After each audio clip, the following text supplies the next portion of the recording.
This documentary about overcoming life's darkest moments isn't on Netflix, and that's exactly why you need to watch it. Look, I've been through my share of tough times, and I'm tired of watching feel-good fluff that barely scratches the surface. My Silver Lining documentary on lrodvnetwork.com is different. It's raw, real, and completely transformative. This isn't some glossy production designed to make you feel better for 30 minutes. It digs deep into what it actually takes to turn your pain into purpose. The storytelling is so powerful that mainstream platforms wouldn't touch it. But that's their loss and your gain. You get exclusive access to stories that will genuinely shift your perspective on adversity. I watched it 3 times because each viewing revealed something new about resilience. The convenience of streaming it on lrodvnetwork.com means you can pause, rewind, and really absorb these life-changing insights. Don't settle for surface-level inspiration when you can access something that actually moves the needle. Head to lrodvnetwork.com right now and discover the documentary everyone's missing.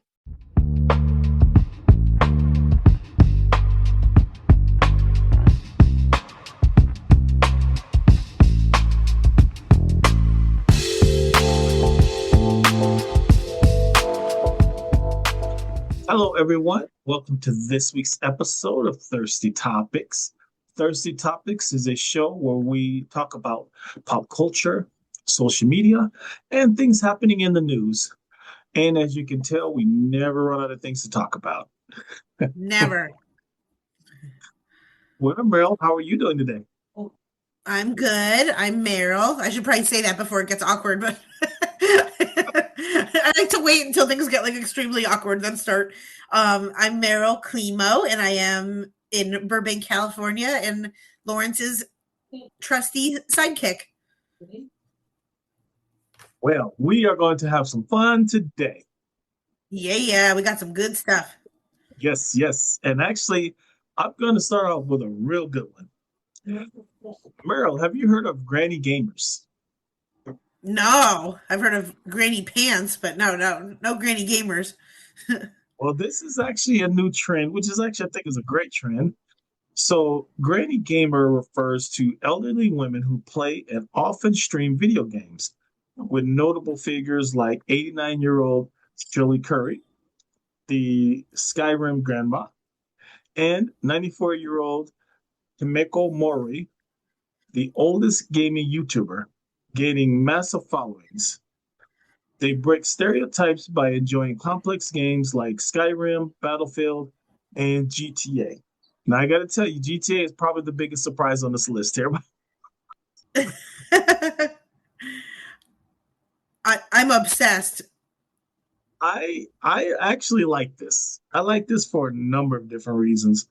One, because of what gaming does, especially being that, in fact, we talked about it in one of our previous episodes about how the FAA is actually actively streaming gamers to recruit them for air traffic controllers. So it's actually good as far as the exercising your mind, your thought process. And, also, too, because the gaming community is pretty big, you can be at your home and not be alone, if that makes sense. Yeah. And I feel like back in the day, like, people would gather around nursing homes. I'm sure they still do, but like watching the TV, and it was just such a passive thing. But I think this is so great. And it's like, why wouldn't elder people catch up to what we're all doing now, which is like we're being interactive with our phones and we're playing coin games and computer games and, all that stuff. So I love it. Oh, me too. And, the thing I love the most is, a lot of times, especially with older people, one of the big things that a lot of them complain about is the loneliness. Maybe they don't have any kids, or maybe if they do have kids, they don't come around as much as they used to. They don't really see grandchildren as much as they used to, especially if you're older.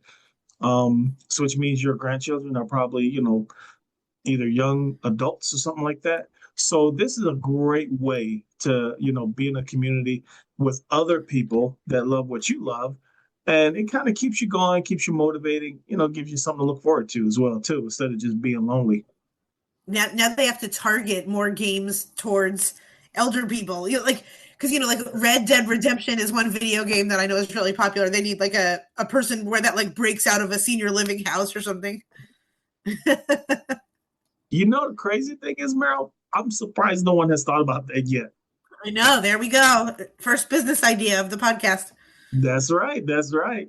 And the other thing too is, um, pretty much they can play anything. If they can play GTA, and like I said, if you know what GTA is, you'll understand that if they can do Mhm. GTA, they can pretty much do any type of Oh game that's yeah. out I think that's so good. And yeah, it keeps them up with their dexterity and their reflexes. And like, I even feel now, like getting back into Mario 1 and Mario 2, I'm like, oh my God, that's hard to remember. And like doing all the things at the same time and kind of the brain and hand, eye coordination. So I think it's a great thing. there. Yeah, definitely. And it's kind of cool to see the granny population on there, as they say. Um, because that community that they're in is also probably, Gen Zers and Gen X's. There's all kinds of people who get. I've played games in the past, don't get me wrong, but I'm not a real gamer, where Yeah. there's a lot of guys, even my age, that, they play games every day. Nothing wrong with that. It's just, I just not my thing. So, Yeah. Yeah. but hey, you know what? If it works for them and it keeps them occupied and brings them happiness, I say go for it. I do too, and I just feel like you're never too old to like, no matter even if you haven't done it before. I just think you're never too old to like play video games or enjoy music or make Mhm. content. And in fact, like I think a lot of brands are looking for older people to work with because if you're looking for like influencers or gamers in a certain demographic, it's like you're going to be one of the leaders in the pack instead of being like so oversaturated. So it's never too late unless you're dead, then it's too late. Yeah, that'll be way too late now. Yeah. Unfortunately, but yes. Well, Nice. my first one, okay, remember like a week or two, I covered it, might have been a little confusing for people that like are employed with jobs who like don't pay attention to this stuff, but there was a scandal where like the show Summer House, two people got together and it was kind of a betrayal of friendship where like this guy Wes and Amanda got together. Yeah. And so basically all people need to know if you don't know about this is that the show on Bravo, Summer House, it was a very highly anticipated reunion because all this stuff had went down between some of the cast members where Wes and Amanda got together and her best friend Sierra was upset and his friend Kyle, and it involved all this kind of stuff. Now I think the reunion is going to come out in about 3 weeks, but some audio got leaked and it was very serious where like they couldn't find out who did it at first, but then Andy Cohen revealed that a Bravo viewer was the one who cracked the case of the leaked Summer House reunion audio coming from an individual involved in production.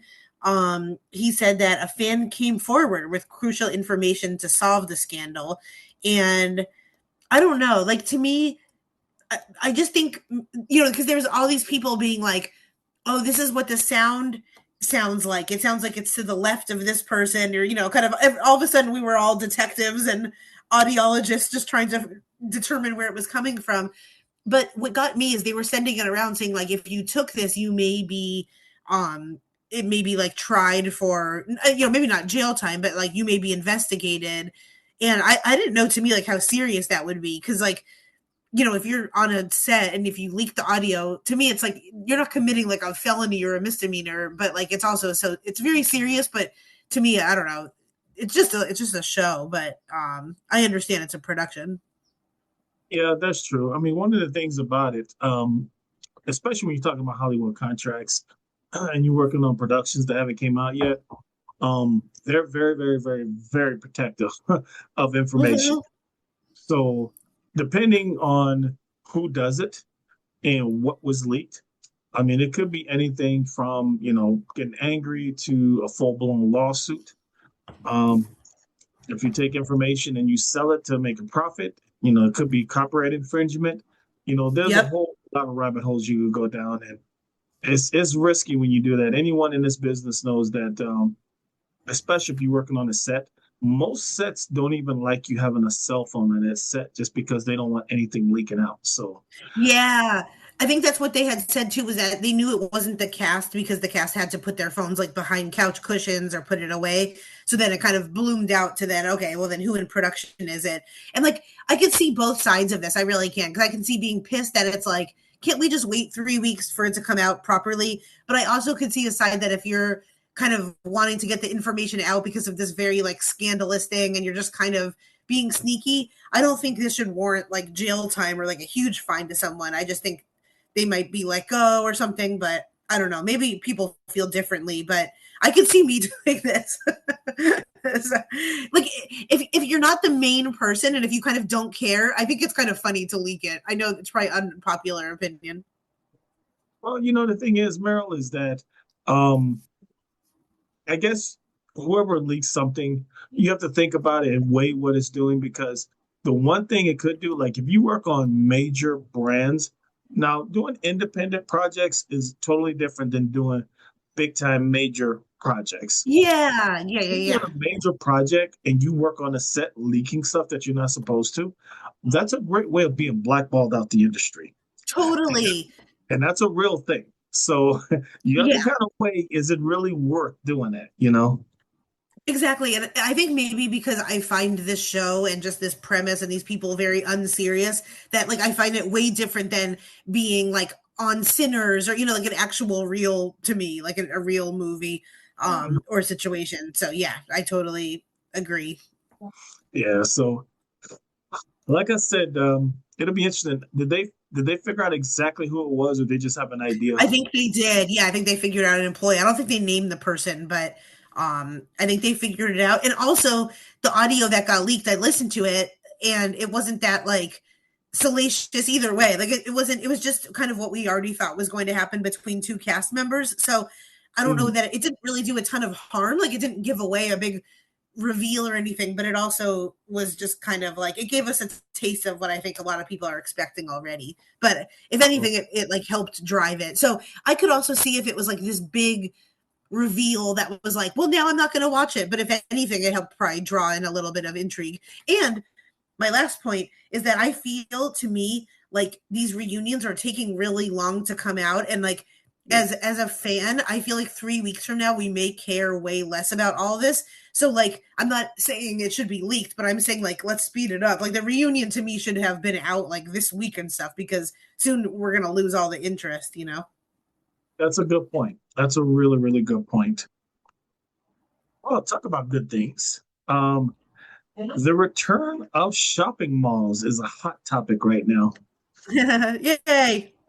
So, shopping malls are experiencing a surprising resurgence, driven by largely by Gen Zs who favor in-person social experiences over online shopping.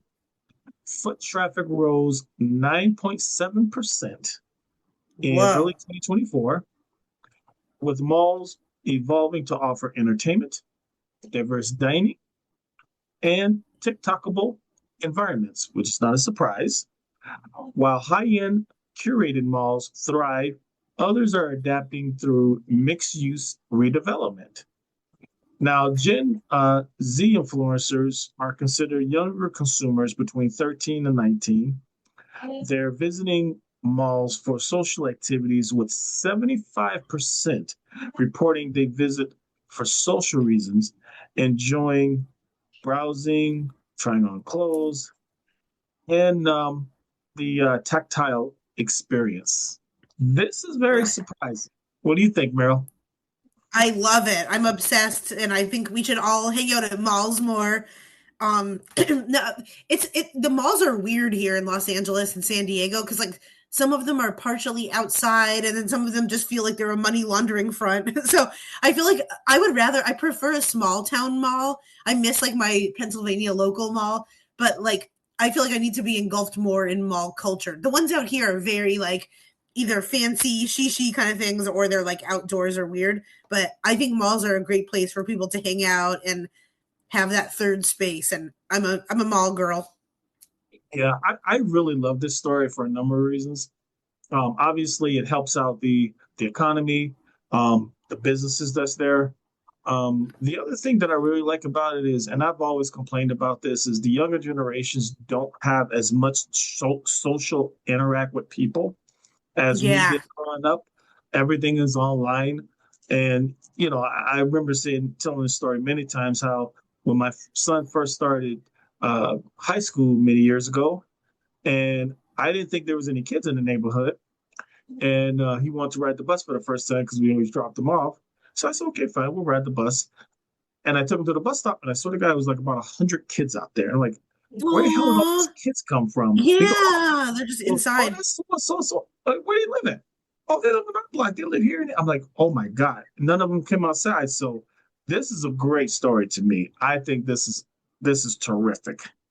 Me too. And it's like I feel like the mall provides people, you can go there and just walk around and it's free, or you can go there and have like a $5 slushy and stuff, or you can go there and spend so much money and have dinner there. So I feel like it's kind of make your own experience. And then to me, like if I was a parent too, I would love the mall because then you kind of know where all the kids are gathering. So yeah, like so many good parts of my life were like thinking about Friday nights at like our little mall. And then knowing that like a boy that you like would be there and then turning the corner and running away. So it's fun. I would love to go back to mall culture. Oh yes, definitely. And the thing too is it's really good for kids to have social interaction with actual other kids, people, because Yeah. believe it or not, that actually is going to help them in life. Because when you become an adult, everything's not from behind the computer. You will have to Yeah. interact with people. So you need to actually build your people skills. So I think that's great. Exactly. Well, my next one. A proposal went viral after a man gave his girlfriend 100 pounds of sapphire gravel from a Montana mine instead of presenting a finished engagement ring. The idea is that they would sort the gravel together, pull out the best stones, and use them to create a custom sapphire ring. And the couple reportedly found more than 100 rough gemstones, including dozens considered good enough to work with. So of course the internet had some thoughts on this. So there was the people that were like, this is romantic, this is sweet. And then there were some people that like, girl, your fiance gave you a bunch of rocks and now you have to do the work. I'm the believer that it kind of depends on the relationship. Like if this is a thoughtful, nice guy to begin with, then that's a very cute thing to sort through it together. If he was expecting her to do it all by herself and just like shoveling a bunch of rocks and say, here you go, like find your ring, then that's weird. But to me, like if it means something to them, and if I'm assuming they like live in Montana or they're, they care about that type of culture, then I see nothing wrong with it. I think it's sweet, but it like depends on the overall foundation of the relationship. I think you're 100% right, because I think that there are going to be some women that go, wow, this is really unique. I love this idea. And then there are going to be some women that go, what the F? Are you serious? Exactly. So you really have to know who you're with. Exactly. And to them, this may be better than him going and buying like a $20, or no, not $20, but like however much engagement rings at like Kay's jewelry costs, and like just mindless type of stuff. So I think this may be more thoughtful. I agree. And just a little bit of advice. Do not buy your woman a $20 ring. It will not go very well at all. There will be all kinds of bad words said that you probably never heard her say before. So don't do that. But it's fun. I know a lot of girls that would love this. A few of my friends, and then a lot of friends, if they showed up to like 100 pounds of rocks at their door, they'd be divorced before they even got married.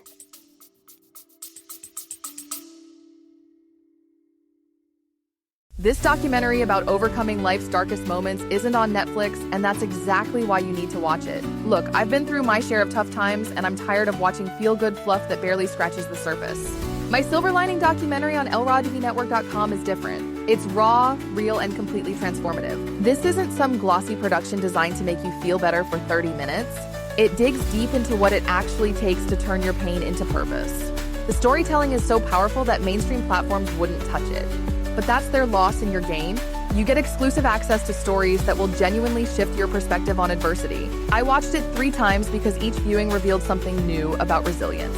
The convenience of streaming it on LRAWTVNetwork.com means you can pause, rewind, and really absorb these life-changing insights. Don't settle for surface-level inspiration when you can access something that actually moves the needle. Head to LRAWTVNetwork.com right now and discover the documentary everyone's missing.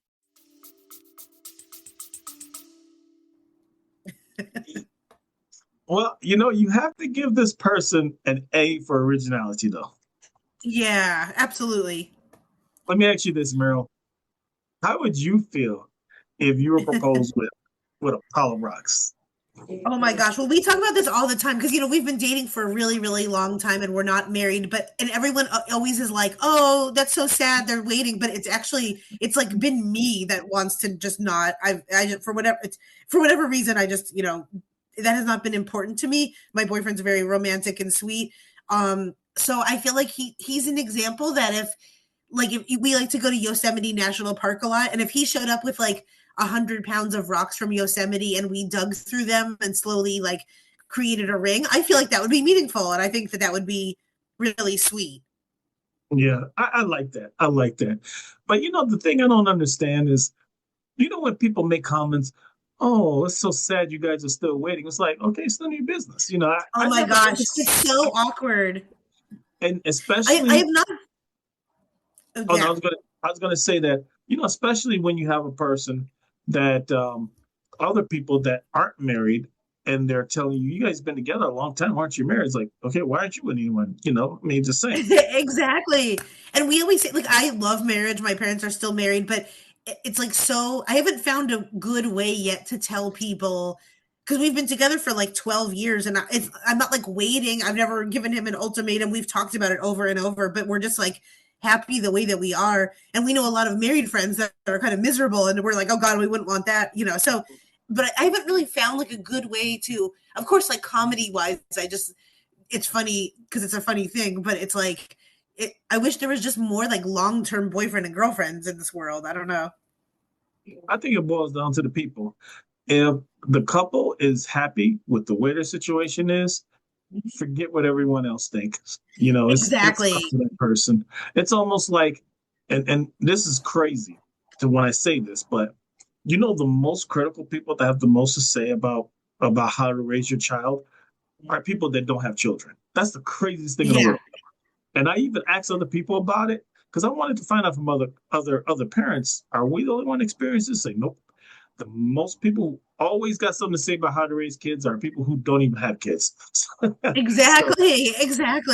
And we own a house together and we like, I think sometimes women just want to look out for other women too. And they're like worried about like finances and all that kind of stuff. But I feel like in every way in that situation, I'm like more than covered and good of being like independent and, kind of being like, okay, no one's like sucking the energy from me or sucking anything from me. It's just more the actual thing. But yeah, I hear you. And like a lot of my married friends in like a very loving way, I don't need to hear their advice because I'm like, oh God, like I'm like, I see what you got and I don't want it. So not in a mean way, but my thing is very simple. If you're happy, that's all that counts. If he's happy, yeah, and you both are happy together, forget everyone else. That's exactly. That's what it's down to. I know. All I know is that I sit around a lot of times whenever I go out with the groups of women, and I come home all the time, and I'm literally like, "Thank you, thank you, thank you. You're so good. You're so good." Okay. Is this my last one? Wow. My last one for this week is Kylie Jenner is being sued by a former housekeeper, but the allegations are mostly about staff and supervisors, not Kylie directly. So she's named as a defendant in a lawsuit filed by former housekeeper Angelica Hernandez Vasquez, who alleges discrimination, harassment, retaliation, and a toxic and abusive work environment while working at Jenner's Hidden Hills from September 2024 to August 2025. I mean, this is crazy. It said that the complaint focused on alleged mistreatment by supervisors and coworkers, including hostility tied to her heritage, faith, immigration status, and disability, while also saying Jenner herself is not accused of personally carrying out the misconduct. So, I don't know. This is tough for me because once again, I'm sure when you're the Kardashians and Jenners, you have everyone and their mother literally popping up wanting a payday from you. And like we've seen this with people before. The one thing that I think this does have going for it is that, like, to me, if this was someone of 9 years, I'd be like, well, why did you work here for that long? But this was a very short, like September to August of 1 year. So it does give like, okay, they were here and then they left.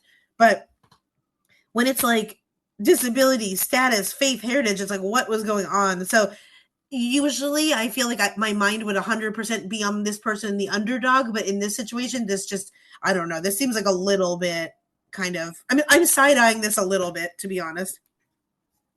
Yeah. I mean, I guess without knowing a little bit more, it's really hard to give an opinion because, like you say, this is a heck of a lot. So, Yeah. Yeah. so, so it would be nice to kind of get a little bit more insight into, what the allegations are and everything. But, even if, and this is important, even if Kyle Jenner herself did not do anything, if people working for her in management roles did these things, she's still on the hook because they work for her. That's the thing. Exactly. And it's just like if she's publicly, this would be very surprising to me because if she's like humiliated due to her race, national origin, and religion, just because like to me, Kylie Jenner has, she has like a mixed race son, or I don't know if her son is black or like, whatever. There's different nationalities and ethnicities flowing through there, and I wouldn't think that this was a household that is not used to that. So that would be very weird to me. But of course, I want to believe someone and take it seriously. Yeah, I agree. I mean, let's face it. The family has dated outside the race. I mean, that's no secret. Exactly. Yeah.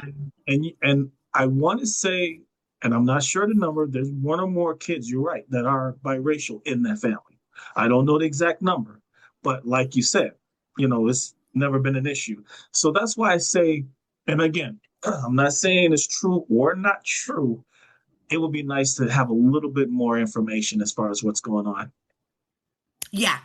Absolutely. But every now and then something like this pops up and I'm like, okay, we immediately want to believe everyone, but what if you're also the person and now your name is getting dragged through the mud for like things didn't happen or it's just kind of blown out of proportion? Yeah, that's true. I mean, it's one thing if there's something questionable that happened and there's an opinion that you feel you were treated a certain way and they felt that no, you weren't treated that way. That's one thing.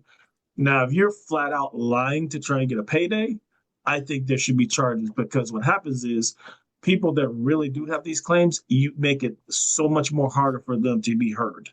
So Yeah. that's why I think it's so important to know the details of this.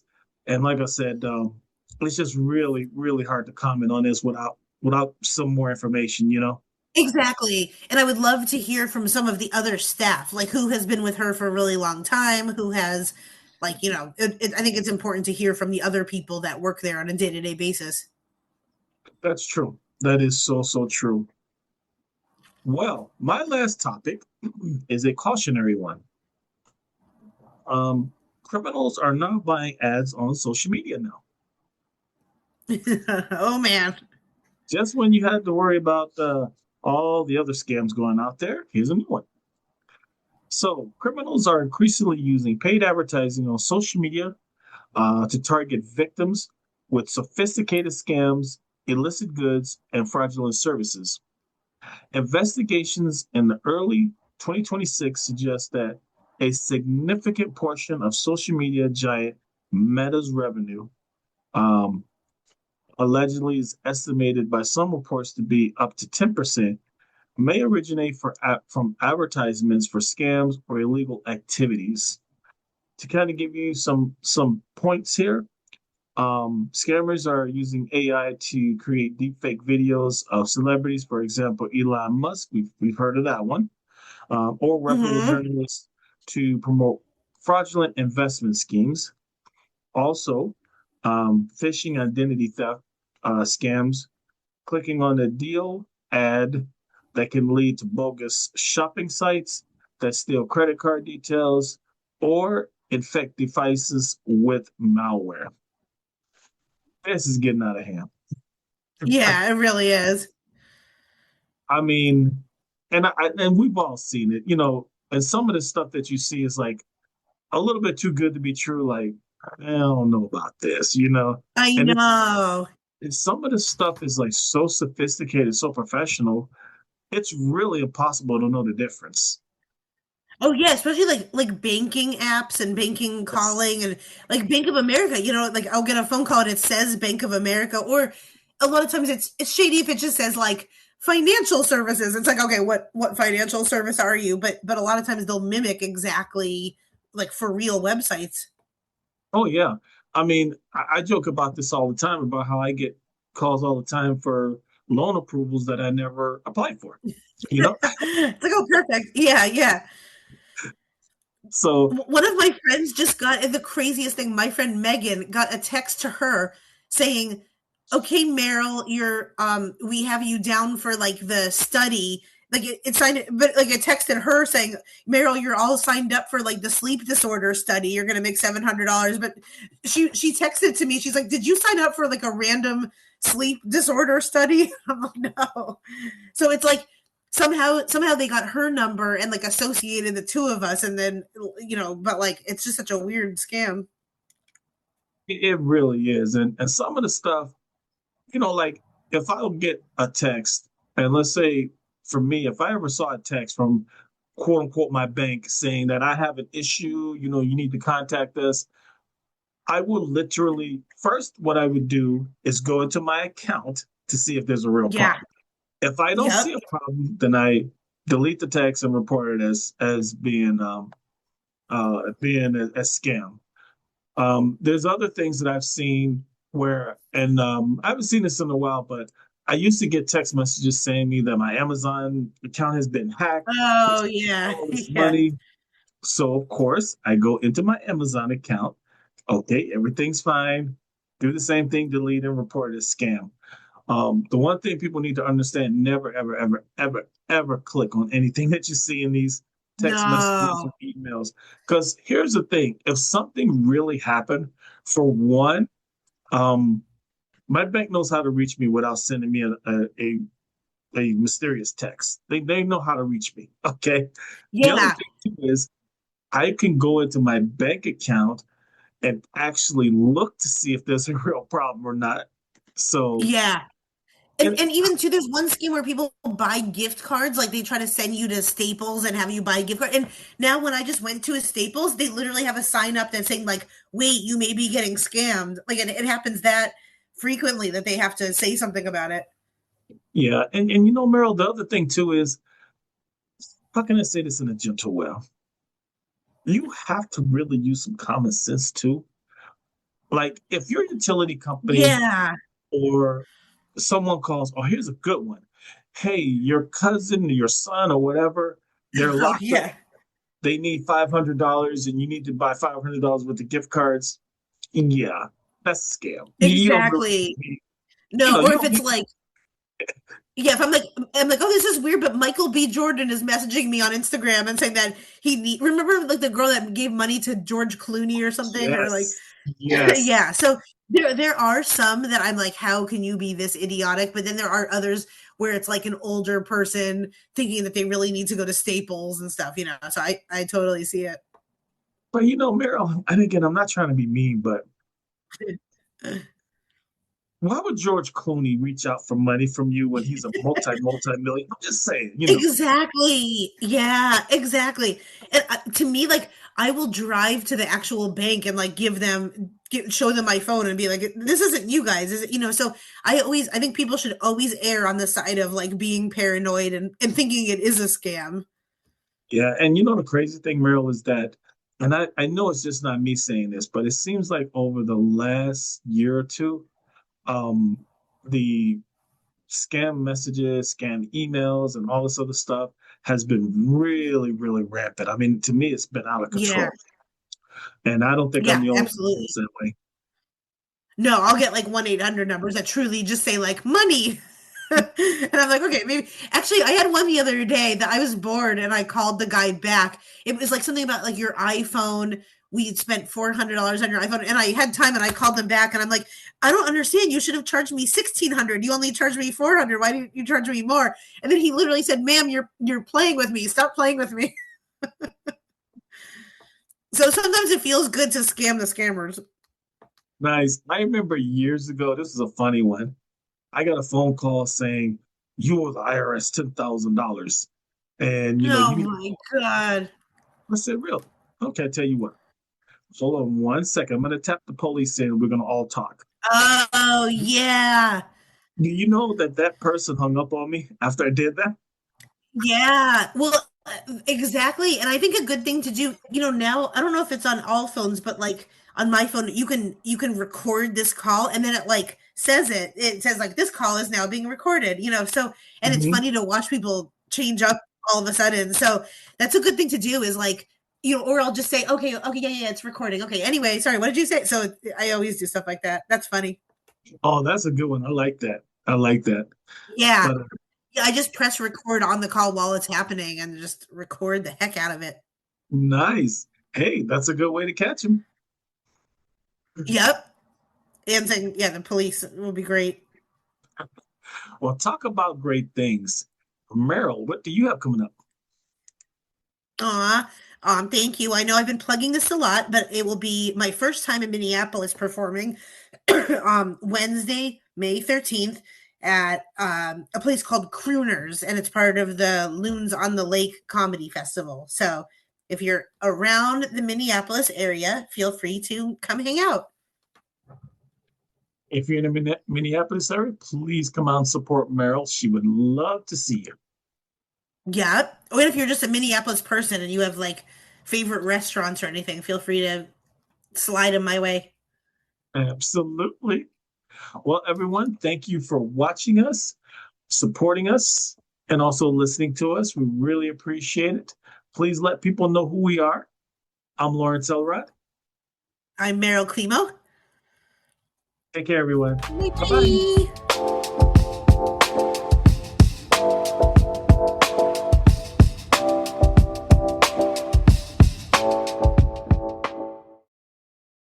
This documentary about overcoming life's darkest moments isn't on Netflix, and that's exactly why you need to watch it. Look, I've been through my share of tough times, and I'm tired of watching feel-good fluff that barely scratches the surface. My Silver Lining documentary on elrodthenetwork.com is different. It's raw, real, and completely transformative. This isn't some glossy production designed to make you feel better for 30 minutes. It digs deep into what it actually takes to turn your pain into purpose. The storytelling is so powerful that mainstream platforms wouldn't touch it. But that's their loss and your gain. You get exclusive access to stories that will genuinely shift your perspective on adversity. I watched it 3 times because each viewing revealed something new about resilience. The convenience of streaming it on elrodthenetwork.com means you can pause, rewind, and really absorb these life-changing insights. Don't settle for surface-level inspiration when you can access something that actually moves the needle. Head to elrodthenetwork.com right now and discover the documentary everyone's missing.